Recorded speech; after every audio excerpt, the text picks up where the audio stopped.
आप बाबा साहब की फ़ोटो जला रहे हो, आप उनकी मूर्ति को खंडित कर रहे हो, आप गाली गलौज कर रहे हो, तो वो तो असंवैधानिक है और उस चीज़ को बर्दाश्त नहीं किया जाए। 5000 साल से ज़्यादा आपने पूरे देश में भेदभाव फैलाया, भेदभाव के जनक आप लोगों के पूर्वज रहे हैं और आप कह रहे हैं कि आपके ऊपर भेदभाव हो रहा है। आपके ऊपर क्या भेदभाव हो गया? सनातनियों के ऊपर अत्याचार नहीं, क्या अत्याचार हो गए सनातनियों के ऊपर? कोर्ट के आदेश के बावजूद ग्वालियर कोर्ट में अगर बाबा साहब की मूर्ति नहीं लग रही है तो इसे आप क्या कहेंगे?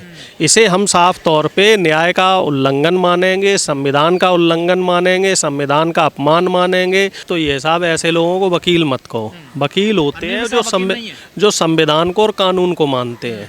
जो इस तरह की मनवादी विचारधारा के लोग हैं, ये समाज में गंदगी है, तो इनकी सही जगह जेल की सलाख है। और मैं तो अदालत का शुक्रिया अदा करना चाहता हूं कि जो इनकी जमानत रद्द कर दी गई और इन लोगों के खिलाफ तो कड़ी से कड़ी कार्रवाई होनी चाहिए। अब ये बताइए आप कि बाबा साहब भीमराव अंबेडकर जो संविधान निर्माता हैं, संविधान रचयिता हैं, इनका विरोध करने वाले, इनकी फ़ोटो जलाने वाले, इनके नाम पे भद्दे भद्दी गालियाँ देने वाले लोगों को क्या इस देश में रहने की इजाज़त होनी चाहिए? एक तरफ जहां सब सरकारें जो हैं वो ये कहती हैं कि इंसान इंसान में भेद नहीं होना चाहिए, देश को संविधान के हिसाब से चलाना चाहिए, अमीरी गरीबी में भेद ना हो, देश में जाति धर्म के हिसाब से भेद ना हो। तो ये जो ताकतें हैं, जो मनवादी ताकतें हैं, इन लोगों का जो मुख्य उद्देश्य है वो ये है कि समाज में सामाजिक सौहार्द को बिगाड़ना। और इस सौहार्द को बिगाड़ने का बीड़ा मध्य प्रदेश के ये जो मनवादी वकील लोग हैं, जो आरएसएस की विचारधारा के लोग हैं, इन्होंने उठा रखा है।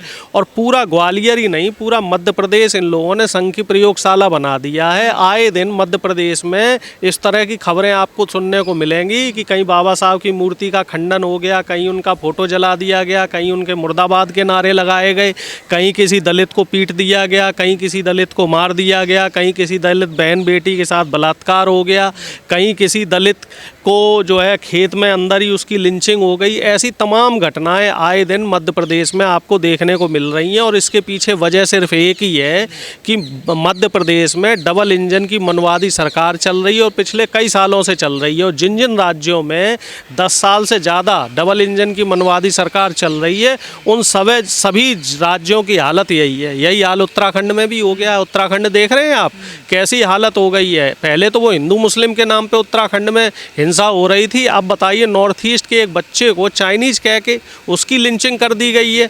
और इसी तरीके से मध्य प्रदेश में आए दिन खबरें आ रही हैं। इसी तरीके बार बार अपमान करते रहेंगे हमारे महापुरुषों का, संविधान रचयिता का। जो देश का शोषित और वंचित समाज है, उसके लिए बाबा साहब भीमराव अंबेडकर भगवान के बराबर है।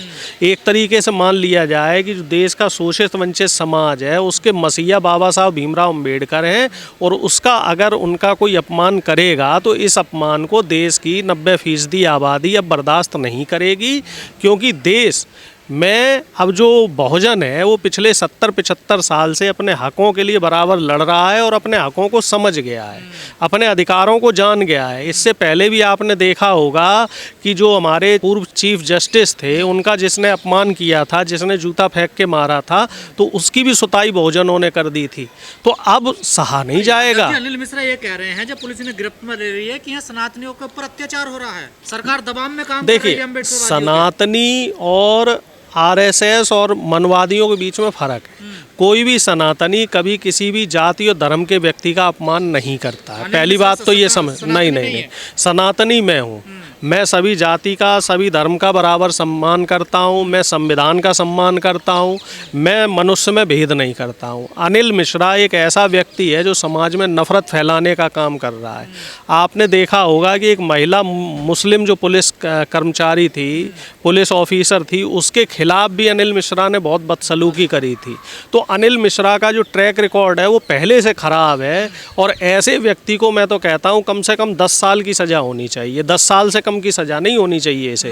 तो अनिल मिश्रा क्या हम सौहार्द बिगाड़ रहे हैं, दंगे बिल्कुल, और क्या करना चाह रहे। पिछले 1 साल से ग्वालियर का माहौल अनिल मिश्रा ने बिगाड़ा हुआ है, और अनिल मिश्रा जैसी जो ताकतें हैं, इन लोगों ने मध्य प्रदेश का जो ग्वालियर चंबल संभाग है, यहाँ पे एक जातीय और नस्लीय भेद बढ़ा दिया है। भेदभाव जो आपस में था उसको बढ़ा दिया है। बल्कि हम लोगों ने पिछले कई 20-30 साल हो गए, कभी भी हम लोगों ने इस तरीके से जातीय वैमनस्यता ग्वालियर संभाग में तो नहीं सुनने को आई थी।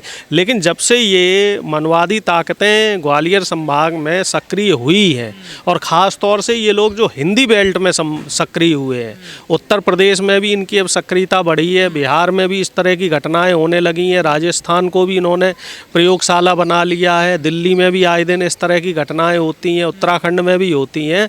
तो ये एक बहुत चिंता का विषय है।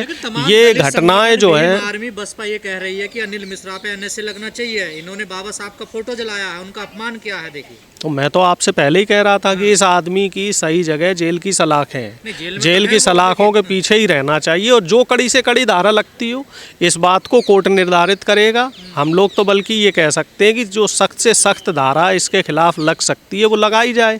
हम इस चीज़ की सरकार से भी मांग करते हैं और अदालत से भी मांग करते हैं कि कड़ी से कड़ी इसके खिलाफ कार्रवाई हो, जिससे कि एक समाज में संदेश जाए और कोई भी व्यक्ति संविधान का अपमान ना कर पाए, बाबा साहब भीमराव अम्बेडकर का अपमान ना कर पाए, और देश का जो सामाजिक सौहार्द है उसको बिगाड़ने से पहले 10 बार सोचे कम से कम कि भैया अगर सामाजिक सौहार्द बिगाड़ोगे, बदजुबानी करोगे, असंवैधानिक शब्दों का उपयोग करोगे, देश के दलित और शोषित वंचित समाज का अपमान करोगे, तो देश की अदालतें आपको कड़ी से कड़ी सजाएं देंगी।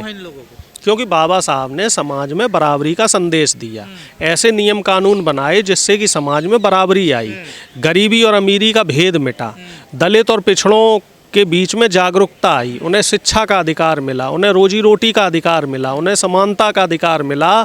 इसलिए जो ये मनवादी और फांसीवादी ताकतें हैं, जो सामंतवादी ताकतें हैं, इनको पीड़ा हो रही है, क्योंकि इनका जो एकाधिकार था, इनकी जो मोनोपोली थी, जो ये लोग दलित और पिछड़ों को अपना गुलाम समझते थे, वो गुलामी देश में ख़त्म हुई है। वो दासता जो प्रथा चल रही थी दास बनाने की, वो ख़त्म हुई है। जो शूद्रों को इन लोगों ने दोयम दर्जे का बना रखा था, उस चीज़ को बाबा साहब ने ख़त्म किया है। इसी वजह से बाबा साहब से इन लोगों को भयानक पीड़ा है। अनिल मिश्रा का ये कहना कि मनुस्मृति जलाई थी। तो अगर एक बात हमें बताइए, क्या मनुस्मृति इस देश का संविधान है, इस देश का ग्रंथ है क्या मनुस्मृति? मनुस्मृति चंद लोगों का ग्रंथ है। इस तरीके के तो तमाम अलग धार्मिक ग्रंथ हैं, और मुसलमानों के वो कह रहे हैं हमारी आस्था है इसमें, जैसे आपके संविधान में आस्था है, बाबा साहब में आस्था है, आप कानूनी प्रक्रिया के तहत जाइए ना, और जिसने मनुस्मृति जलाई है शायद उन लोगों को खिलाफ कानूनी कार्रवाई भी हुई है। मैं देखिए, मैं किसी भी इस तरह की हिंसा का कभी भी बढ़ावा नहीं देता हूँ। हर चीज़ का विरोध करने का एक तरीका है, संवैधानिक तरीके से आप विरोध करो, लेकिन आप बाबा साहब की फ़ोटो जला रहे हो, आप उनकी मूर्ति को खंडित कर रहे हो, आप गाली गलौज कर रहे हो, तो वो तो असंवैधानिक है और उस चीज़ को बर्दाश्त नहीं किया जाएगा। भेदभावपूर्ण रवैया हमारे साथ अपनाया जा रहा है, उन पे कोई कार्रवाई नहीं होती, हम पे कार्रवाई कर रही है। वाजीवा 5000 साल से ज़्यादा आपने पूरे देश में भेदभाव फैलाया, भेदभाव के जनक आप लोगों के पूर्वज रहे हैं, और आप कह रहे हैं कि आपके ऊपर भेदभाव हो रहा है। आपके ऊपर क्या भेदभाव हो गया? सनातनियों को अत्याचार नहीं, क्या अत्याचार हो गए सनातनियों के ऊपर? क्या सनातनियों को गिरफ्तार किया जा रहा है, उन पे केस लग रहे हैं, एफआईआर हो रही है। हमें बताइए, क्या सनातनियों को पढ़ाई से रोका गया? क्या सनातनियों को नौकरी करने से रोका गया? क्या सनातनियों को कुर्सी पे बैठने से रोका गया? क्या सनातनियों को मूछ रखने से रोका गया? क्या सनातनियों को घोड़ी पे चढ़ने से रोका गया? क्या सनातनियों को शिक्षा के अधिकार से रोका गया? सारे अधिकार तो भैया इन सनातनियों के पास हैं। अगर आप किसी शूद्र के साथ, किसी बहुजन के साथ, किसी दलित के साथ, किसी गरीब के साथ अत्याचार कर रहे हो और आपके खिलाफ कोई कानूनी कार्रवाई होती है, तो इसे अत्याचार नहीं कहते, इसे भेदभाव नहीं कहते। तो इसका जो फैसला है वो कानून करेगा, इसका फैसला न्यायालय करेगा। न्यायालय क्यों बनाया गया है? न्यायालय और कानून, जज, वकील इसीलिए बनाए गए हैं कि समाज में अगर कुछ गलत हो रहा है तो उसके खिलाफ जाँच हो, उसके खिलाफ पैरवी हो, उसके खिलाफ जो है है कानूनी कार्रवाई, वो कानून इसीलिए तो बना है, कानून को अपना काम करने दें। और ऐसे लोगों से मेरी तो सख्त हिदायत है कि आप लोग थोड़ा अब संभल के रहें, क्योंकि देश का बहुजन अब सजग हो गया है, देश का बहुजन अब समझदार हो गया है। और इन लोगों के अब जो जाल, भ्रमजाल ये लोग जो फैला रहे हैं मनवादी ताकतें, उन भ्रमजाल में अब बहुजन फंसेगा नहीं। आप लोग आरोप लगाते हैं अनिल मिश्रा पे कि वो ग्वालियर का माहौल खराब कर रहे हैं। माहौल तो ख़राब कर ही दिया है। पिछले 1 साल से बताइए कितनी जातीय हिंसा हुई है, कितनी जातीय बेनमस्ता हुई है। जो ग्वालियर एक अपनी संस्कृति के लिए माना जाता था, ग्वालियर में जिस तरह का माहौल था, उस माहौल को बिगाड़ने का काम अनिल मिश्रा ने किया है। और ये बताइए, कोर्ट के आदेश के बावजूद ग्वालियर कोर्ट में अगर बाबा साहब की मूर्ति नहीं लग रही है तो इसे आप क्या कहेंगे? इसे हम साफ तौर पे न्याय का उल्लंघन मानेंगे, संविधान का उल्लंघन मानेंगे, संविधान का अपमान मानेंगे और सरकार की नाकामी मानेंगे कि देश की प्रदेश में जो डबल इंजन सरकार है वो अपना काम ठीक से नहीं कर रही है। लोगों को तो जिद हो गई ना कि हम मूर्ति वहीं लगाएंगे। क्यों नहीं लगेगी मूर्ति? आखिर मूर्ति लगने में क्या दिक्कत है? जब जयपुर में मनु की मूर्ति लग सकती है तो वहाँ पे बाबा साहब की मूर्ति क्यों नहीं लग सकती? जो संविधान का रचयिता है, जो संविधान बनाने वाला व्यक्ति है, उसकी मूर्ति लगाने में क्या दिक्कत है? उनकी मूर्ति तो कहीं भी लगनी चाहिए। और मेरे ख्याल से इस तरीके का एक सरकारी ऑर्डर होना चाहिए कि जो तमाम सरकारी संस्थान हैं, चाहे शैक्षिक संस्थान हो या न्यायिक संस्थान हो या किसी भी तरह के संस्थान हो, सब जगह बाबा साहब की मूर्ति कंपलसरी कर दी जाए। मैं तो ये कहता हूँ। और लेकिन ये मनवादियों को पीड़ा इसी बात की है। तो कांग्रेस के बताए जाते हैं अनिल मिश्रा। देखिए, अनिल मिश्रा जैसे लोग ये किसी पार्टी के नेता नहीं है।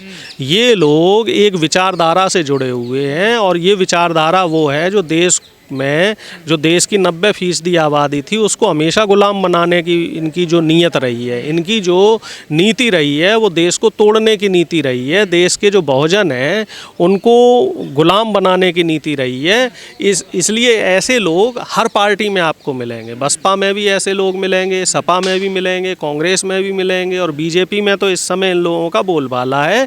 और ये लोगों की खासियत है कि ये लोग सत्ता की तरफ भागते हैं। जिधर सत्ता आती है ये लोग उधर ही भाग लेते हैं, क्योंकि इन लोगों को सत्ता में रहने की आदत है। जब मुगल देश में थे तो ये उनकी चमचागिरी करते थे, जब अंग्रेज़ देश में थे तो ये उनकी गुलामी करते थे। इससे पहले जो राजपूतों का राज था तब ये उनके वजीर और वो सब मंत्री बने घूमते रहते थे।